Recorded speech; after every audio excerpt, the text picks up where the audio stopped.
Comment se fait-il que les évêques et les prêtres aient été entraînés par Bergoglio sur la voie de l'apostasie? Parce qu'ils aimaient la louange humaine plus que la louange de Dieu. Nous lisons dans les évangiles que beaucoup de dirigeants croyaient au Christ, mais avaient peur de le confesser publiquement. Pourquoi? De peur qu'il ne soit expulsé de la synagogue. L'Évangile leur reproche une telle peur.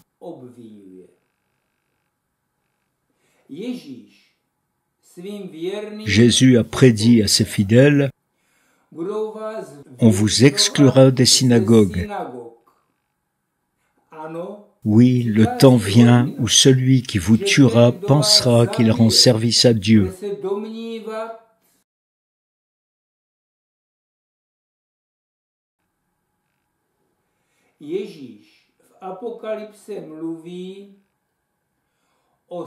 Dans l'Apocalypse, Jésus parle de la synagogue de Satan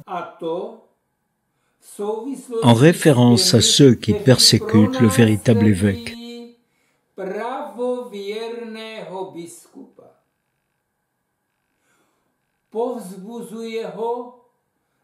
Il l'encourage à être fidèle jusqu'à la mort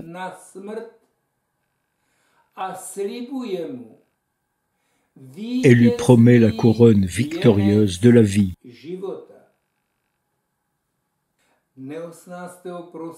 Le 18 décembre 2023, Bergoglio a promulgué la déclaration doctrinale Fiducia Supplicans, dans laquelle il ordonne aux évêques et aux prêtres de bénir le péché de sodomie.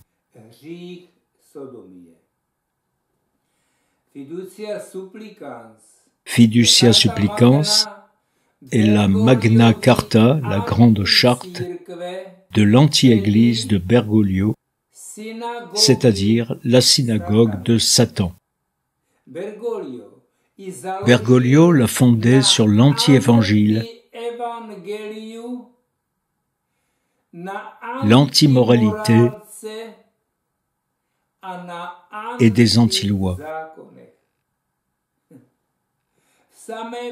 Dans son essence même, cela contredit l'évangile du Christ.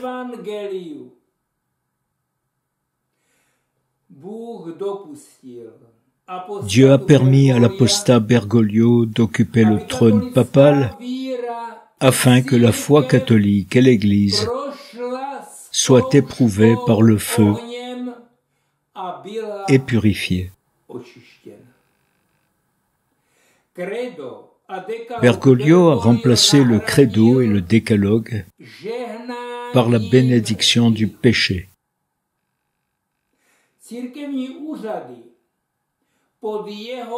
Les autorités de l'Église, sous son règne, servent à la rébellion contre Dieu.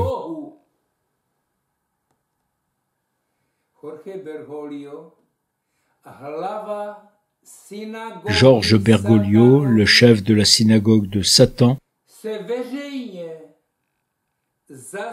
s'est publiquement consacré à Satan au Canada en 2022.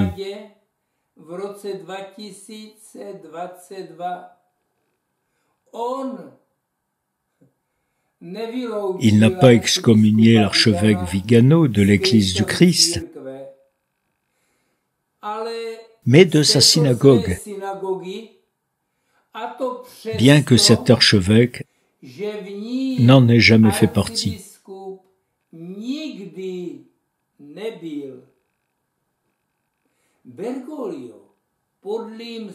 Bergoglio a mis ceci en scène de manière trompeuse, comme si l'archevêque avait été exclu de l'Église du Christ.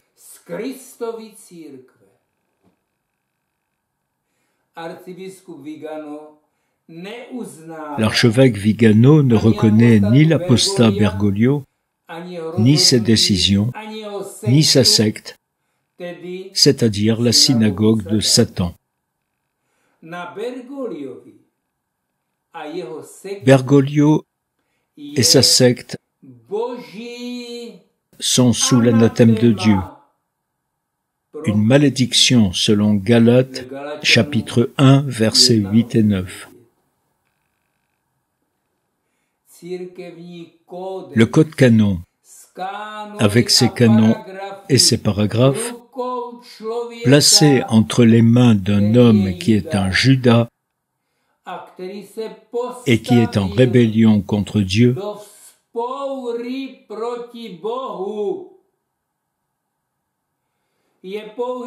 n'est qu'un simple bout de papier et n'a aucun poids. Seuls les catholiques trompés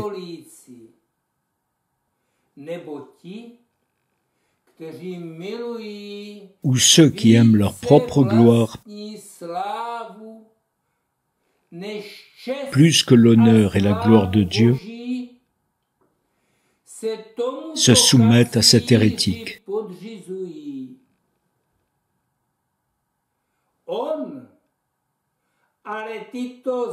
Il finira par amener ces lâches à renoncer complètement au Christ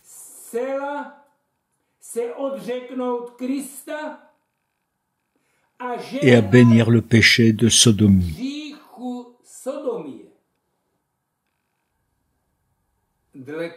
Selon le canon 1364, ils sont soumis à l'excommunication latae sententiae. De plus, à cause de l'anti-évangile sodomite, ils deviennent apostats et tombent sous la malédiction de Dieu, selon Galates, chapitre 1, verset 8. Pourquoi se font-ils autant de mal? Parce qu'ils n'ont aucune foi salvatrice. Ils ne craignent pas Dieu, ni la damnation éternelle en enfer.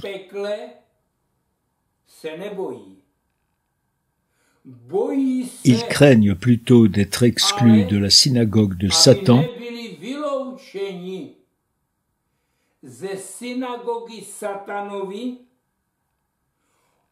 qu'ils croient être la véritable Église catholique, dirigée par un pseudopape.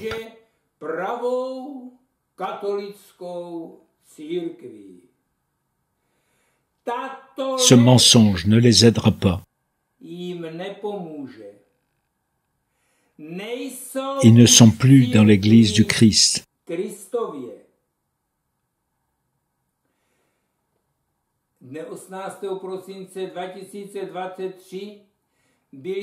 Le 18 décembre 2023, ils ont été incorporés à l'anti-église de Bergoglio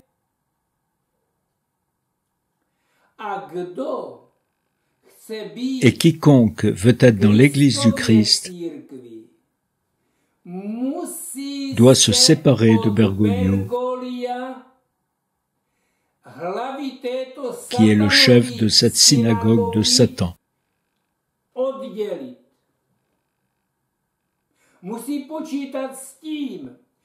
Ceux-là doivent compter sur le fait que Bergoglio les excommuniera, pour ainsi dire, comme s'ils étaient coupables du crime de schisme. Quelle grossière tromperie et manipulation!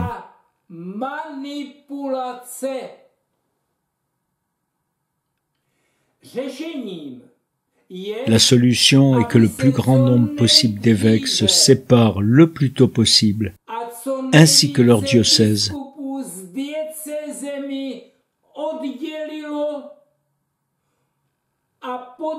et se soumettent au vrai pape.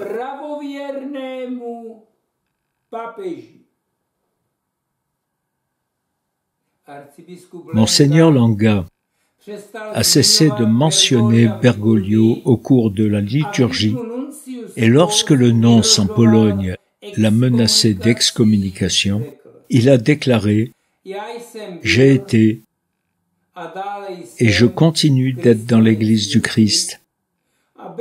Et si Bergoglio le souhaite, qu'il ait sa propre anti-église avec sa Pachamama.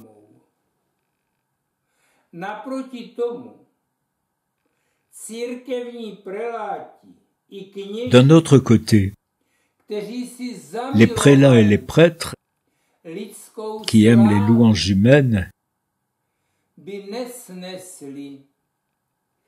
ne supporteraient pas de les perdre en défendant Jésus-Christ et son évangile.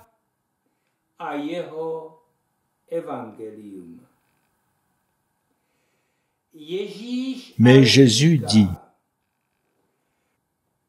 « Celui qui me reniera devant les hommes,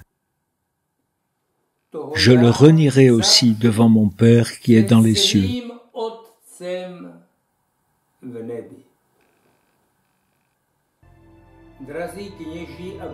Chers prêtres et évêques, vous qui avez été manipulés par l'anti-église de Bergoglio le 18 décembre 2023,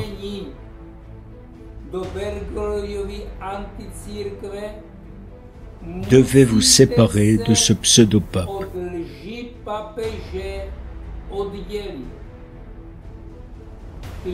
Les prêtres devraient cesser de mentionner le nom de cet archihérétique au cours de la liturgie, et les évêques et leurs diocèses devraient se séparer de la synagogue de Bergoglio.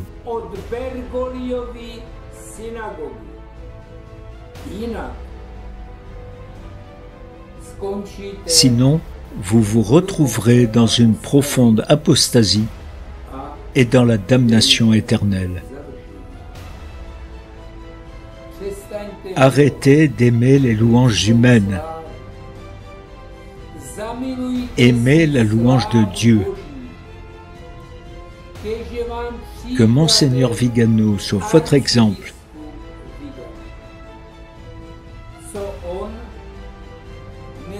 Que dit-il à chaque catholique aujourd'hui?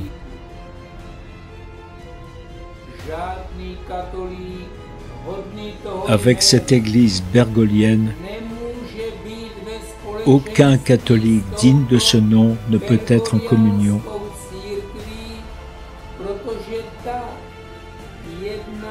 car elle agit en discontinuité et en rupture évidente avec tous les papes de l'histoire et avec l'Église du Christ.